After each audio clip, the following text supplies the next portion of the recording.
নমস্কার।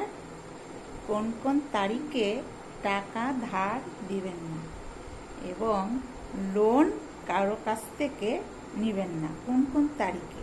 আমরা তো এমনি সব দিনই যেদিন পাই সেদিনই কাউকে টাকা ধারও দিয়ে দিই, নিয়েও নিই। এমনি থেকে মঙ্গলবারের দিন কাউকে টাকা দিতে নেই। মঙ্গলবারের দিন কাউকে যদি টাকা ধার দেন সে তাড়াতাড়ি আপনি ফিরে পাওয়া যায় না আর কি। কিন্তু এমন একটি তারিখ আছে, কয়েকটা তারিখ আছে, দিন আছে, সেই দিনের মধ্যে যদি আপনি টাকা ধার দেন কাউকে, তাহলে টাকা চলে যাওয়ারই থাকে আর কি, চলে যায় আর কি, ফিরে পাওয়া যায় না আর কি। এবং লোন যদি নেন তাহলে আপনি তাড়াতাড়ি লোনটাকে শোধ করতে পারবেন না। আসুন তাহলে তারিখগুলো আমি বলে দিচ্ছি।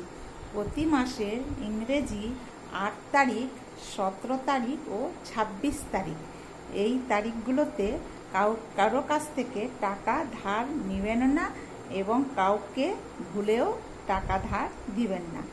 এবং লোনও আপনি এই তারিখগুলোর মধ্যে নেবেন না। তারিখটা আরেকবার বলে দিচ্ছি: 8 তারিখ, 17 তারিখ ও 26 তারিখ। নমস্কার, সবাই ভালো থাকুন, সুখে থাকুন, হাসি মুখে থাকুন।